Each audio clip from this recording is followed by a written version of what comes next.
Carlos était un policier qui était très fier de son travail et du pouvoir qu'il détenait. Cependant, son comportement était souvent arrogant et, parfois, il franchissait les limites. Un jour, alors qu'il était en patrouille, il a vu une femme noire, nommée Sarah, vêtue simplement, devant un restaurant chic. Sans réfléchir, Carlos a supposé que Sarah n'avait pas sa place là. Au lieu de lui parler calmement, il l'a abordée de manière rude et lui a suggéré de chercher un autre endroit, comme si elle n'avait pas assez d'argent pour être dans ce restaurant. Sarah était visiblement embarrassée, mais elle a essayé de garder son calme. Elle savait que réagir de manière agressive pourrait aggraver la situation, surtout avec un policier aussi imposant que Carlos. Même n'ayant rien fait de mal, Sarah a été contrainte de s'éloigner de l'entrée du restaurant par Carlos, qui l'a traitée de manière humiliante, comme si elle était une criminelle. À l'intérieur du restaurant, Sarah était bouleversée et tout le monde a remarqué son inconfort. Certains employés, ayant vu ce qui s'était passé, ont essayé de la réconforter et de lui offrir un traitement spécial pour compenser l'incident, mais Sarah était trop contrariée pour accepter. Elle a préféré continuer son déjeuner seule, en essayant d'ignorer les regards curieux des autres clients. À l'extérieur, Carlos était satisfait de son attitude, croyant avoir bien fait son travail. Il a raconté à ses collègues de patrouille ce qui s'était passé, parlant de Sarah de manière irrespectueuse et riant de la situation. Pour lui, c'était simplement une approche normale de sa journée de travail. Pendant ce temps, Sarah, encore ressentant l'humiliation, a envoyé un message à son mari, le capitaine Roberto, expliquant ce qui s'était passé. Elle ne voulait pas créer de problème, mais pensait qu'il était important qu'il sache comment elle avait été traitée. Roberto a été profondément bouleversé et irrité en lisant le message. Il savait qu'il devait garder son calme et agir de manière professionnelle, mais il savait aussi que cette situation ne pouvait pas être ignorée. Après l'incident, Sarah a essayé de poursuivre sa journée. Elle est sortie du restaurant avec un sentiment d'humiliation encore frais, mais elle a fait de son mieux pour ne pas laisser cela gâcher complètement sa journée. En rentrant chez elle, elle savait qu'elle aurait une longue conversation avec Roberto sur ce qui s'était passé. Le lendemain matin, Carlos a reçu un avis concernant une réunion importante au commissariat avec le nouveau commandant. Cependant, il n'a pas accordé beaucoup d'importance à cet avis et a continué sa journée normalement. Carlos pensait que la réunion au commissariat ne serait qu'une formalité sans grande nouveauté. Il est arrivé en étant certain qu'il était au-dessus de toute critique. Le commissariat était rempli d'une attente silencieuse car tout le monde savait que le nouveau commandant, le capitaine Roberto, était sur le point de prendre la parole. Lorsque la réunion a commencé, le capitaine Roberto, connu pour être sérieux et juste, a fait une introduction sur ses attentes et objectifs pour la police. C'était un discours standard, jusqu'à ce qu'il commence à parler de respect et de comportement professionnel. Roberto a mentionné qu'il était important de revoir comment les policiers abordent et traitent les citoyens. Bien que Roberto n'ait pas donné de nom, il a décrit un incident récent impliquant un policier au comportement inapproprié. La salle est devenue tendue et tout le monde a commencé à prêter attention. Carlos, encore inconscient que l'incident faisait référence à Sarah, a écouté avec un mélange d'intérêt et de désintérêt. Roberto a souligné que le respect devait être la base de toutes les interactions avec le public et que la confiance de la communauté était cruciale pour le travail de la police. Il a averti que les attitudes irrespectueuses pouvaient nuire à cette confiance. Carlos, pour sa part, a écouté avec mépris et scepticisme, pensant que son propre comportement ne serait pas un problème. Roberto a continué à parler de la manière dont le comportement de certains policiers peut affecter l'image du département. Il a souligné l'importance de traiter tout le monde avec dignité, peu importe l'apparence ou la condition sociale. Lorsque Carlos a été appelé à parler, il est entré dans la salle avec une attitude confiante, sans savoir qu'il était sur le point de faire face à un jugement. Carlos s'est présenté au capitaine Roberto et aux autres officiers de manière provocante et avec une posture hautaine. La tension dans la salle a augmenté lorsque Roberto a commencé à poser des questions sur la manière dont Carlos avait abordé Sarah et quelles étaient les procédures qu'il avait suivies. Carlos a essayé de minimiser la gravité de l'incident, justifiant ses actions comme faisant partie de son travail pour maintenir l'ordre. Carlos a parlé de la manière dont il avait traité Sarah, pensant qu'il faisait simplement son travail. Roberto écoutait en silence, avec un regard sérieux qui ne révélait rien de ses pensées.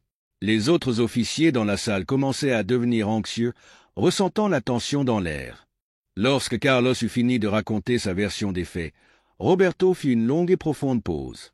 Il regarda Carlos avec une expression de mécontentement et dit que la situation était plus grave que ce que Carlos pensait. Carlos ne comprenait pas encore toute la gravité de ce qu'il avait fait et continua de défendre ses actions, mais la tension croissante dans la salle lui fit commencer à sentir que quelque chose n'allait pas.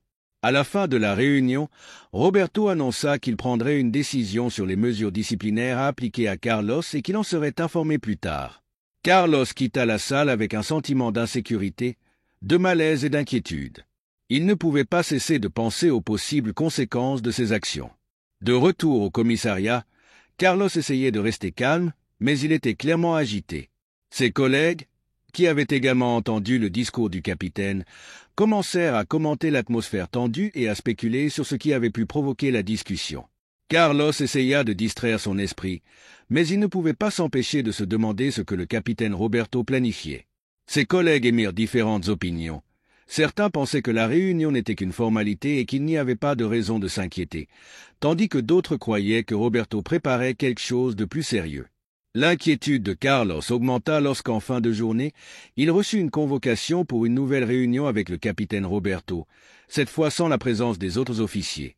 Cela lui donna un frisson, réalisant que la situation devenait plus grave qu'il ne l'imaginait.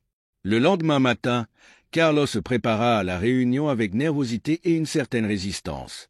Il tentait de se convaincre qu'il s'agirait simplement d'une conversation formelle et que tout se terminerait bien. Cependant, en entrant dans la salle, il trouva Roberto seul, avec une expression très sérieuse et contrôlée. Roberto commença la réunion en demandant à Carlos de raconter à nouveau ce qui s'était passé avec Sarah, cette fois sans essayer de justifier ses actions. Carlos, ne sachant pas exactement ce qui se passait, tenta de répéter sa version des faits. Il remarqua que le capitaine l'observait avec un regard perçant, comme s'il analysait chaque mot et chaque détail avec soin. Alors que Carlos parlait, le capitaine Roberto commença à expliquer comment le comportement de Carlos avait affecté émotionnellement Sarah. Roberto parla de la manière dont l'humiliation publique subie par Sarah n'avait pas seulement eu un impact sur elle, mais avait également terni l'image de la police dans la communauté. Il souligna qu'en agissant de cette manière, Carlos avait compromis l'intégrité et le respect que le département devait maintenir. Carlos, commençant à comprendre la gravité de ce qu'il avait fait, tenta de se défendre en disant qu'il faisait simplement son travail. Mais Roberto ne semblait pas disposé à accepter ces justifications. Il révéla que Sarah était sa femme et que le comportement de Carlos avait non seulement offensé une citoyenne, mais avait aussi attaqué la dignité de quelqu'un de très proche de lui. Cette révélation laissa Carlos sous le choc et sans voix. Roberto expliqua que la situation nécessitait une réponse sérieuse. Bien qu'il ne révéla pas immédiatement quelle serait la mesure disciplinaire, il laissa clairement entendre qu'il y aurait des conséquences graves pour le comportement de Carlos. Maintenant, clairement perturbé, Carlos essayait de se ressaisir, mais le désespoir et le regret commençaient à le gagner. À la fin de la réunion, Roberto donna un dernier avertissement à Carlos sur l'importance du respect et de la conduite appropriée, en soulignant que le manque de respect ne serait en aucun cas toléré. Carlos sortit de la salle avec l'esprit confus, ne sachant pas exactement ce que l'avenir lui réservait, mais avec la certitude que sa vie et sa carrière avaient changé à jamais. Carlos était nerveux en entrant dans la salle de réunion avec le capitaine Roberto. L'atmosphère était chargée de tension, et il sentait le poids des dernières paroles du capitaine résonner dans son esprit. Carlos avait essayé de se convaincre que la réunion ne serait qu'une formalité, mais la gravité du capitaine le faisait douter de ce qu'il attendait réellement. Roberto commença la réunion de manière calme et directe, demandant à Carlos de raconter à nouveau les détails de l'incident avec Sarah. Carlos, encore confus, tenta de répéter son récit précédent, mais sentait maintenant que chaque mot était soigneusement évalué. Il décrivit son approche de Sarah, justifiant ses actions comme nécessaires pour maintenir l'ordre public. Roberto écouta attentivement, mais sans montrer aucune émotion. Lorsque Carlos eut terminé, Roberto commença à parler de l'impact du comportement de Carlos, non seulement sur Sarah, mais aussi sur la manière dont cela avait affecté la perception de la communauté envers la police. Il expliqua que l'approche de Carlos avait causé un grand embarras et une souffrance à Sarah, qui était une personne respectée. Roberto, d'un ton ferme, révéla à Carlos que Sarah était sa femme. Cette nouvelle prit Carlos par surprise et le laissa sans voix. Il n'avait jamais imaginé que Sarah était l'épouse du capitaine. Le choc et la honte commencèrent à envahir Carlos, et il réalisa soudainement la gravité de ce qu'il avait fait. Roberto continua à expliquer que le comportement de Carlos non seulement avait manqué de respect envers Sarah, mais avait aussi terni l'image de la police. Il souligna que le respect et la dignité sont fondamentaux pour la profession et toute attitude allant à l'encontre de ces principes doit être prise au sérieux. Carlos tenta de se défendre, disant qu'il faisait simplement son travail, mais ses paroles semblèrent vaines face à la gravité de la situation. Le capitaine fit clairement comprendre que la conduite de Carlos était en désaccord avec les valeurs de la corporation et que des mesures disciplinaires seraient nécessaires. À la fin de la réunion, Roberto annonça que Carlos serait informé des mesures disciplinaires sous peu, mais ne révéla pas les détails.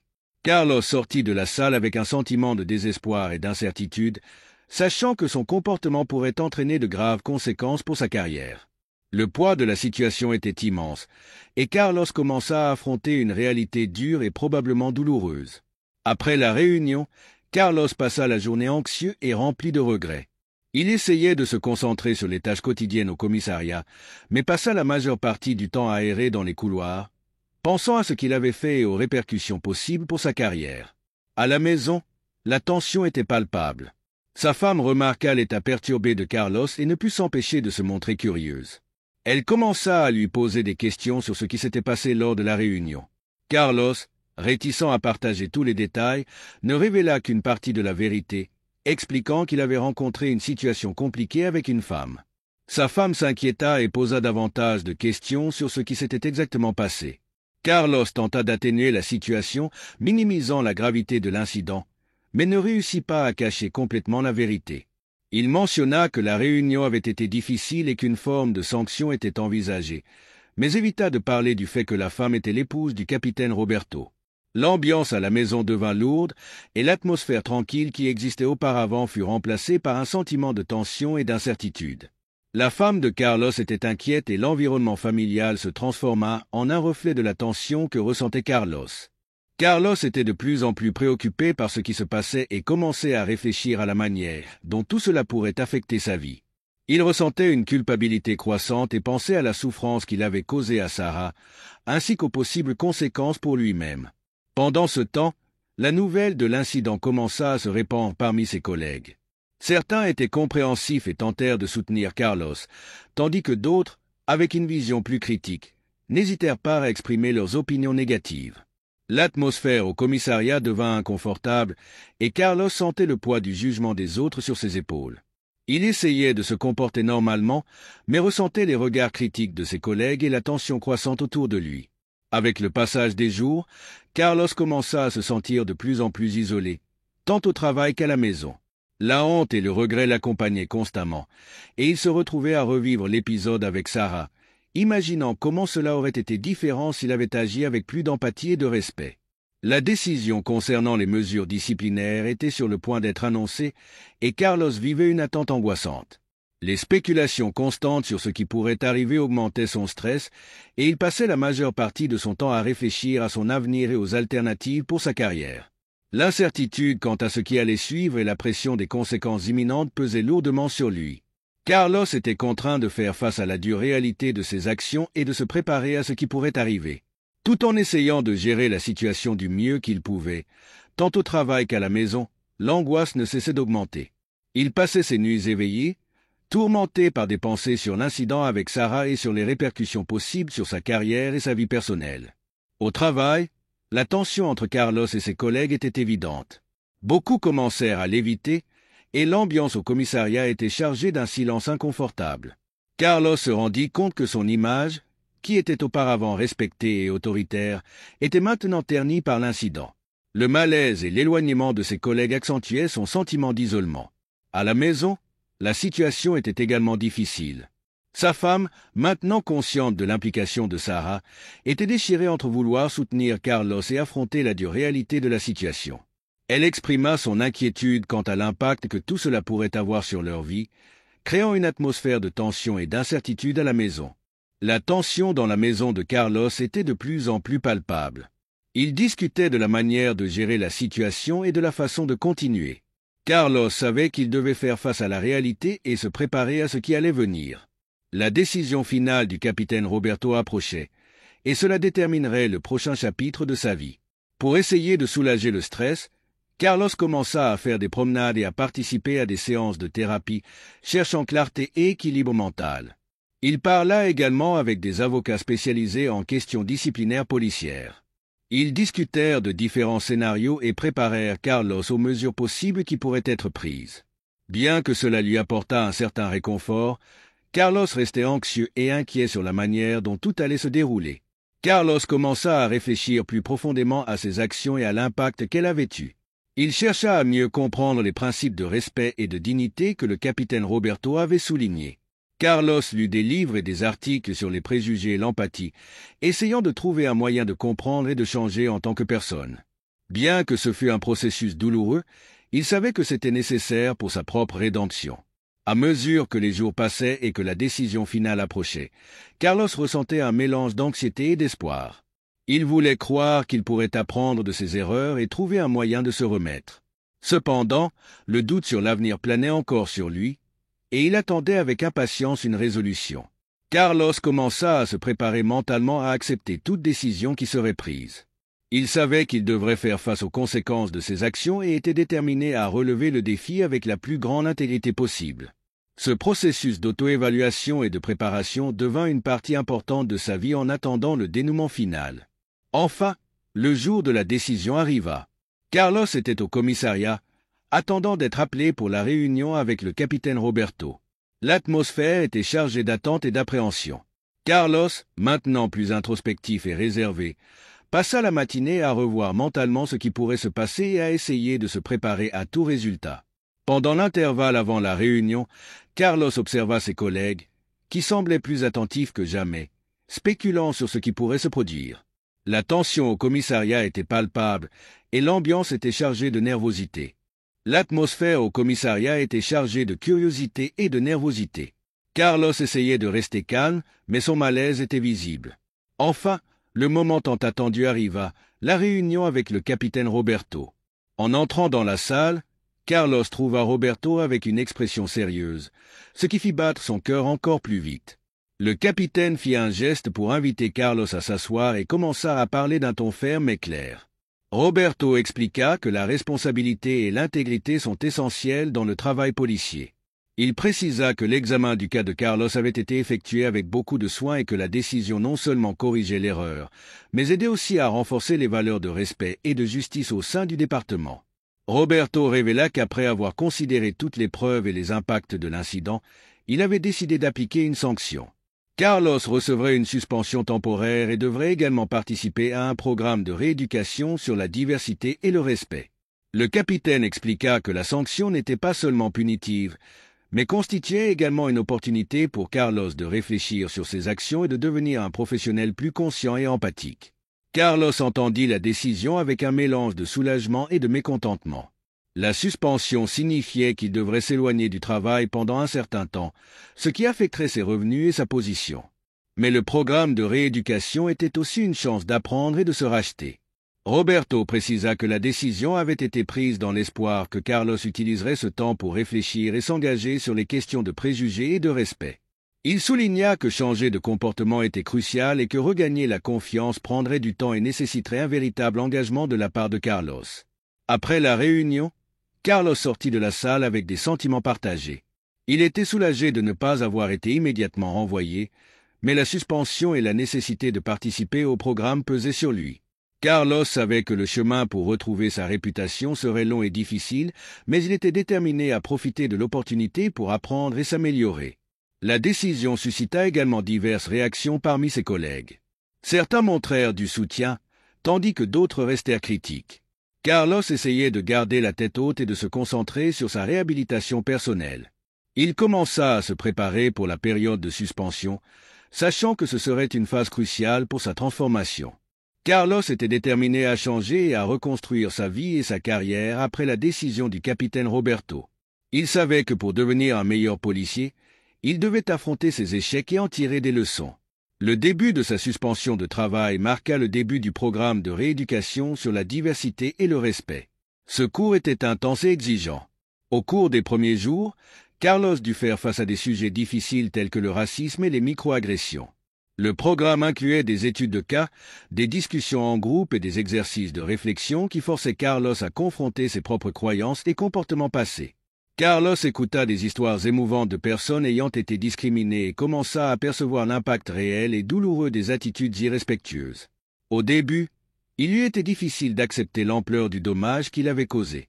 Cependant, à mesure que le programme avançait, Carlos commença à voir les choses différemment. Il comprit mieux l'importance de traiter tout le monde avec dignité et respect. Les discussions en groupe furent une opportunité d'entendre différentes perspectives et d'apprendre des expériences des autres. En plus des cours, le programme incluait des ateliers et des activités communautaires. Carlos se porta volontaire pour aider des organisations soutenant les victimes de discrimination, ce qui lui donna une vision plus directe des défis rencontrés par les communautés marginalisées. Ces activités aidèrent Carlos à se connecter plus profondément avec les gens et à mieux comprendre leurs difficultés. Il commença à remarquer des changements en lui-même, devenant plus conscient de ses attitudes et de la façon dont ses actions pouvaient affecter les autres. Le processus d'introspection et d'apprentissage l'aidait à reconstruire son image personnelle et à devenir un policier plus respectueux et empathique. Carlos était enthousiaste et un peu nerveux à l'idée de retourner au travail après sa suspension. Il avait appris beaucoup de choses au cours de rééducation et était déterminé à mettre ses leçons en pratique. Il savait que ce n'était que le début de son voyage pour devenir un meilleur policier. Pendant son temps hors du travail, Carlos eut l'occasion de réfléchir à ses relations avec les autres et de faire des changements pour être plus respectueux et attentif. Le jour de son retour au travail arriva, et Carlos était déterminé à montrer à ses collègues et à la communauté qu'il avait changé. Il voulait prouver qu'il était prêt à être un exemple positif. Lorsqu'il entra au commissariat, Carlos fut accueilli par des regards curieux et quelques commentaires. Mais il ne se laissa pas abattre. Avec une attitude plus humble et ouverte, il était prêt à affronter toute critique et à regagner la confiance qu'il avait perdue. Carlos savait qu'il aurait de nombreux défis à relever, mais il était prêt à les affronter avec ce qu'il avait appris. Il était prêt à montrer que le changement qu'il avait opéré n'était pas seulement dû à la suspension, mais parce qu'il voulait vraiment devenir un meilleur policier et un exemple de respect et d'empathie.